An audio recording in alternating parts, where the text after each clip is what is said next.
بسم اللہ الرحمن الرحیم۔ نبی اکرم صلی اللہ علیہ وآلہ وسلم کے انگنت معجزات میں ایک معجزہ آپ صلی اللہ علیہ وآلہ وسلم کی دعاؤں کی قبولیت ہے۔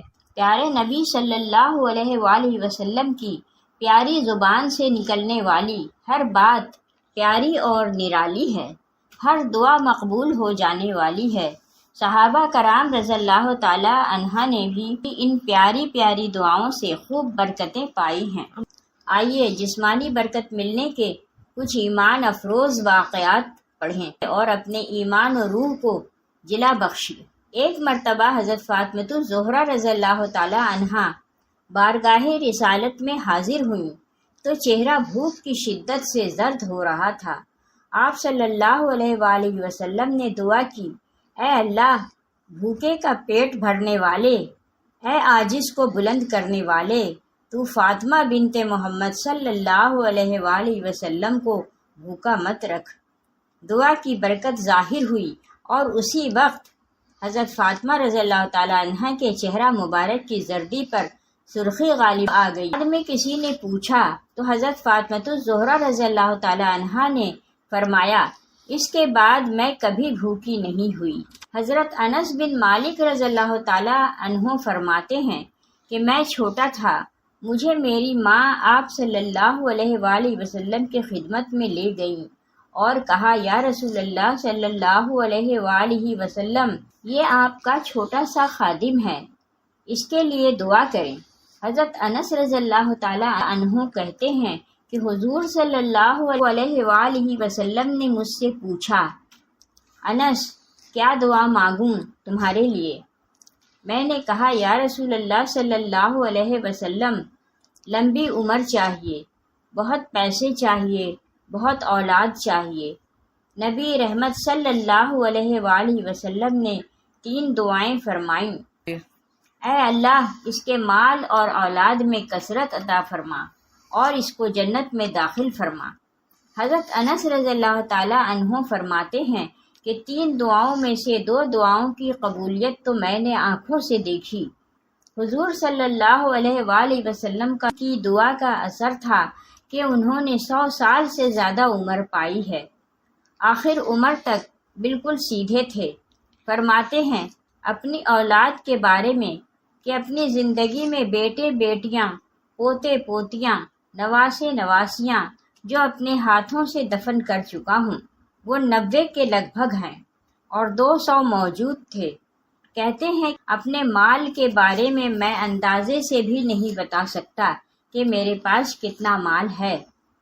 حضور صلی اللہ علیہ وآلہ وسلم کی دعا کی برکت ہے کہ ہر شخص کا باغ سال میں 1 مرتبہ پھلتا ہے، میرا باغ سال میں 2 مرتبہ پھلتا ہے اور پھلوں میں مشک کی خوشبو آتی ہے۔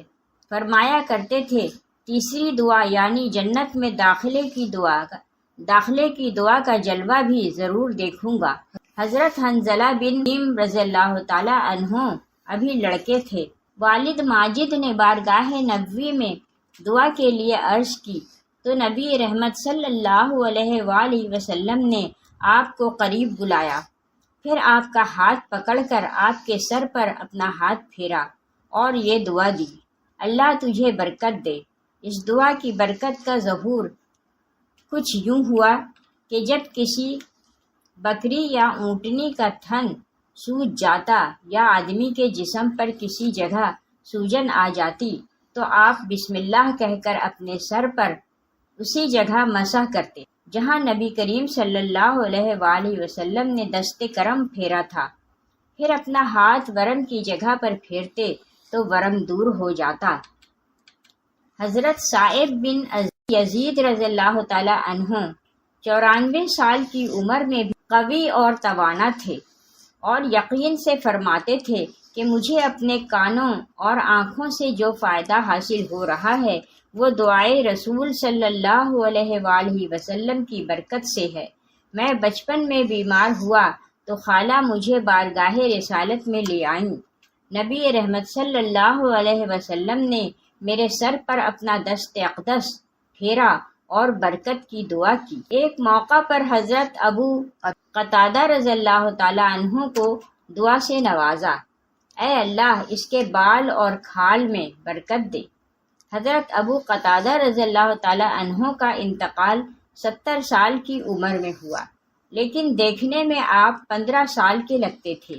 حضرت عمرو بن حمیق رضی اللہ تعالیٰ عنہ نے ایک مرتبہ نبی کریم صلی اللہ علیہ وآلہ وسلم کو دودھ سے سیراب کیا تو زبان رسالت پر یہ دعائیہ کلمات آئے، اے اللہ تو اس کی جوانی کو اس کے لیے نفع بخش بنا دے۔ اس دعا کی یہ برکت ظاہر ہوئی کہ آپ رضی اللہ تعالیٰ عنہ 80 سال کے ہو گئے مگر آپ کا کوئی بال سفید نہ دیکھا گیا۔ حضرت نابغہ جادی رضی اللہ تعالیٰ عنہ فرماتے ہیں کہ میں نے بارگاہ رسالت میں حاضر ہو کر کچھ اشعار کہے، ایک شعر پر پہنچا تو رسول اللہ صلی اللہ علیہ وآلہ وسلم نے دعا دی، تو نے سچ کہا، اللہ تیرے دانت نہ گرائے۔ آپ رضی اللہ تعالیٰ عنہ کی بقیہ عمر خوبصورت دانتوں کے ساتھ گزری۔ آپ کے دانت برف سے زیادہ سفید تھے۔